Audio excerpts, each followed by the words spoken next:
गांव के एक कोने में कच्चे रास्ते से दूर खपरेल के छत वाला एक पुराना मकान था। दीवारों से प्लास्टर झड़ चुका था, दरवाजे चरमरा चुके थे और खिड़कियों के कांच कई साल पहले ही टूट चुके थे। यह घर था बूढ़े रामदीन और उसकी बीमार पत्नी चमेली देवी का। दोनों की जिंदगी अब समय के साथ धीरे धीरे थम रही थी।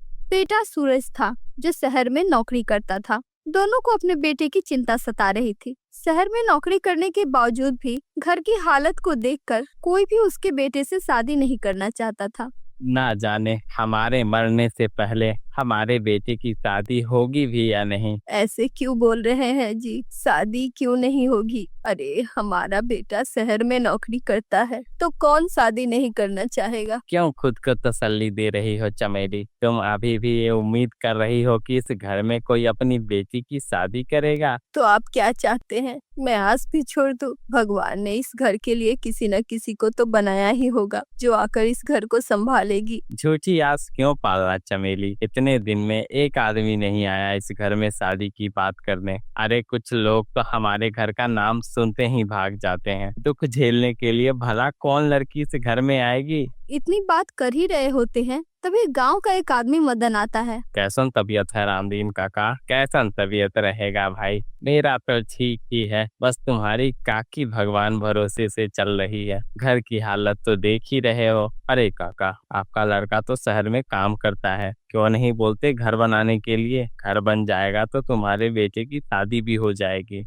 मेरे बेटे को हमारी खबर लेने के लिए समय नहीं है तो वो घर कैसे बनाएगा? थोड़ी देर बात करने के बाद मदन वहाँ से चला जाता है। कुछ दिन बाद रामदीन का बेटा सूरज शहर में किसी लड़की से शादी करता है और थोड़े दिन बाद उसे गांव लेकर आने वाला था। ये खबर पूरे गांव में आग की तरह फैल गई। सभी एक दूसरे से इस बात पर चर्चा करने लगे कि रामदीन का बेटा सूरज ब्याह करके आया है, बहू आई है शहर से। ये बात गांव वालों को अजीब भी लगी और आश्चर्यजनक भी, क्योंकि जिसके घर से पानी टपकता हो वहाँ बहू कैसे रह पाएगी। सूरज अपनी नवविवाहिता पत्नी प्रिया को लेकर घर आया। ट्रेन से उतरते वक्त ही सूरज ने झिझकते हुए अपनी पत्नी से बोला, प्रिया, मेरा घर बहुत पुराना है, तुम रह लोगी ना? पुराना हो या नया, घर तो घर होता है, मैं रह लूंगी। प्रिया के मुंह से ऐसी बात सुनकर सूरज को थोड़ा अच्छा महसूस हुआ। उसे विश्वास था कि अब प्रिया उस घर में रह लेगी। कुछ देर बाद सूरज अपनी नई नवेली दुल्हन को लेकर घर पहुंचता है।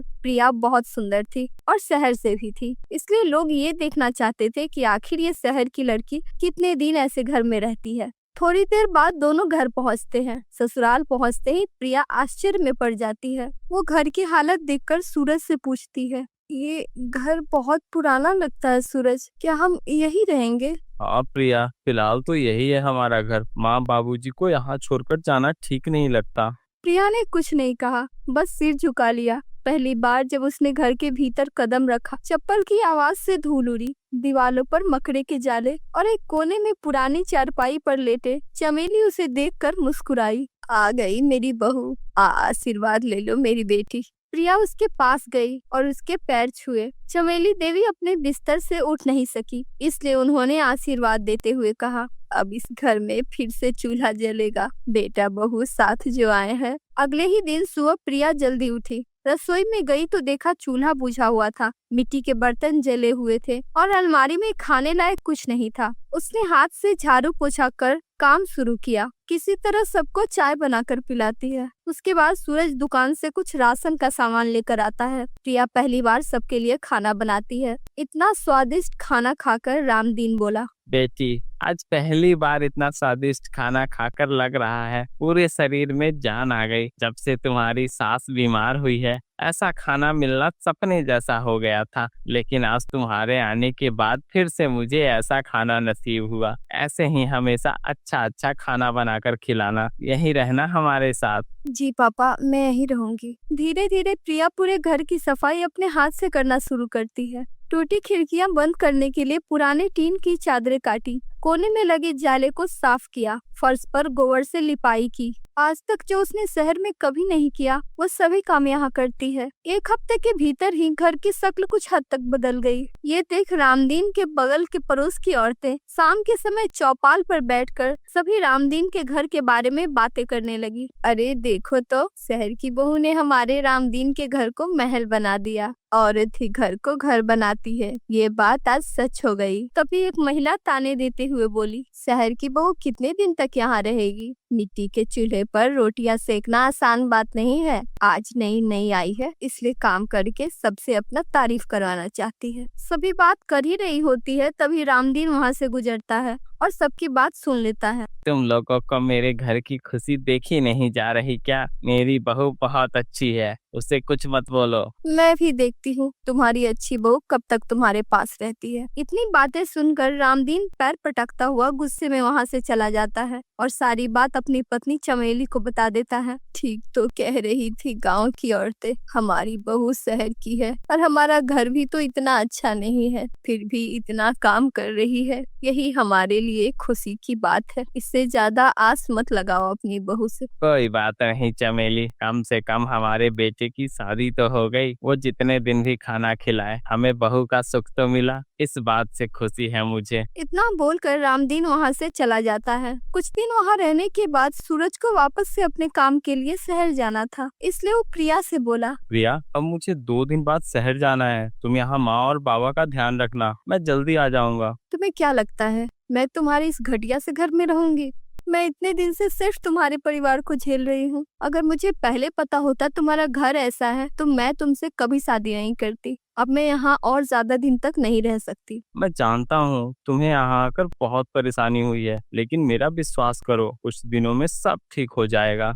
तुम इस तरह से माँ पिताजी को छोड़कर जाओगी तो उनका ध्यान कौन रखेगा? वो फिर से अकेले हो जाएंगे। मैं नौकरानी नहीं हूँ जो तुम्हारे परिवार की सेवा करूंगी। जैसे आज तक रहते थे वैसे ही अब भी रहेंगे। इतना बोलकर प्रिया वहाँ से चली जाती है। सूरज दुखी मन से अपने माता पिता को सारी बात बता देता है। माँ पिताजी, अब आपकी बहू यहाँ नहीं रहना चाहती है, वो मेरे साथ शहर में रहना चाहती है। मैं भी ज्यादा दिन तक काम से छुट्टी नहीं ले सकता, इसलिए अब मुझे मजबूरन वापस अपने काम पर जाना पड़ेगा। आप दोनों को वापस से अकेले रहना पड़ेगा। मैं बीच बीच में आता रहूंगा और फोन पर खबर भी लेता रहूंगा। कोई बात नहीं बेटा, 4 दिन की चांदनी फिर अंधेरी रात, हमारे जीवन में सुख लिखा ही नहीं है। सही कहते थे गांव वाले, शहर की बहू आई है, ऐसे घर में ज्यादा दिन तक थोड़ी रहेगी। हम लोग कैसे भी अपना ध्यान रख लेंगे, तुम लोग शहर जाने की तैयारी करो। प्रिया सबकी बातें चुपके से सुन लेती है और बिना कुछ बोले शहर जाने की तैयारी में लग जाती है। अगले दिन सूरज और उसकी बहू प्रिया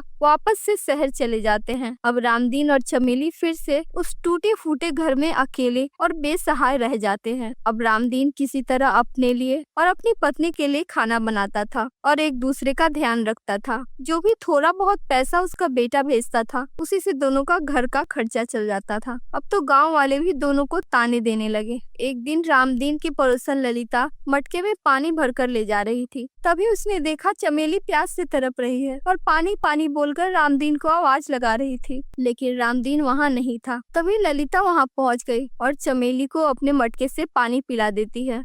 बहुत जोरों की प्यास लगी थी, बिस्तर से उठ नहीं सकती थी, इसलिए पानी के लिए तड़प रही थी। आज तुम नहीं होती तो मेरा क्या होता? तुमने कैसे देख लिया मुझे ललिता? मैं तो मटके में पानी भरकर ले जा रही थी, तभी तुम्हारी आवाज सुनी तो पानी पिलाने आ गई। दोनों बात कर ही रहे थे, तभी रामदीन भी वहाँ आ जाता है। उसके बाद ललिता उसे सारी बात बता देती है।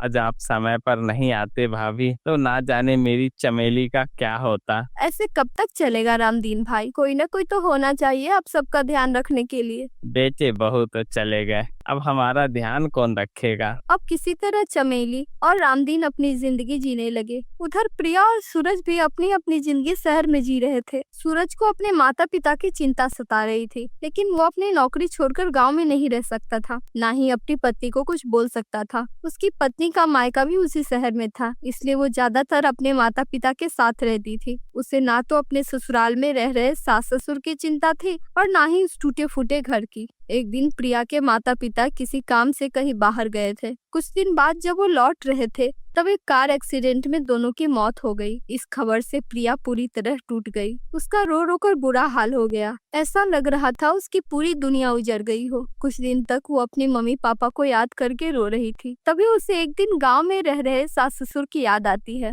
मैं अपने सास ससुर को बीमार हालत में छोड़कर आ गई। पता नहीं वो कैसे रह रहे होंगे। आज अगर मैं अपने सास ससुर का ध्यान अच्छे से रखती तो मेरे मम्मी पापा भी ठीक होते। भगवान ने मुझे उसी की सजा दी है।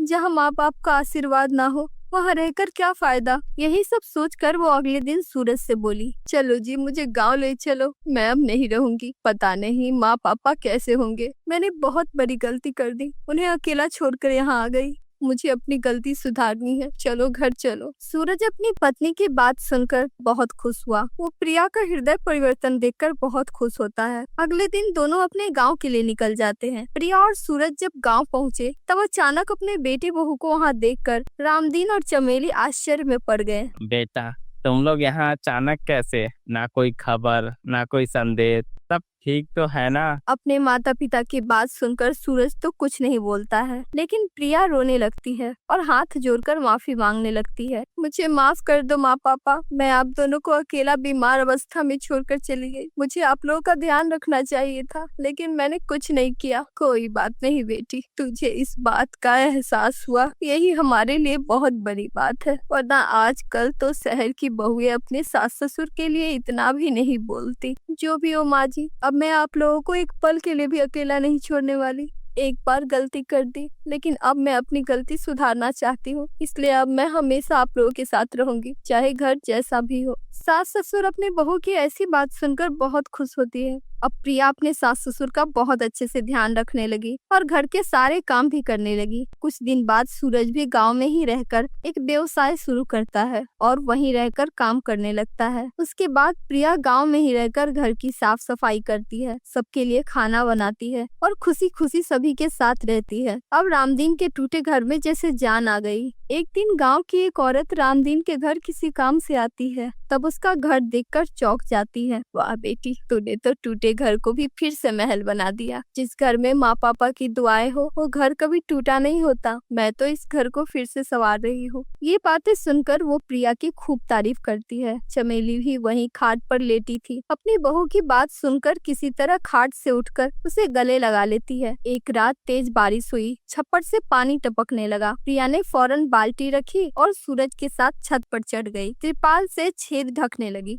बहू नीचे आ जा, गिर जाएगी। माँ जी, इस घर के छत में छेद है, उसे ठीक नहीं करूंगी तो घर में पानी भर जाएगा। कुछ हफ्तों बाद प्रिया ने गांव की महिलाओं के साथ मिलकर आंगन में बागवानी शुरू कर दी। घर में पहली बार फूल खिले, गाय के लिए चारा रखा, चूल्हे पर बनी पहली रोटी गाय को खिलाई गई। बाहू, तूने इस चूचे घर को फिर से जिंदा कर दिया। पापा जी, घर ईंटों से नहीं प्यार से बनता है। साल बीते, घर में फिर बच्चों की किलकारियां गूंजने लगी। सूरज और प्रिया का एक बेटा हुआ। घर अब पहले जैसा टूटा फूटा नहीं था, लेकिन जो चीज सबसे ज्यादा बदली थी वो थी घर की रूह। अब लोग दूर दूर से रामदीन के घर का उदाहरण देते। देखो कैसे एक बहू ने टूटे घर को फिर से बसा दिया। अगर आपको वीडियो अच्छा लगा तो वीडियो को लाइक करें और चैनल को सब्सक्राइब कर दें।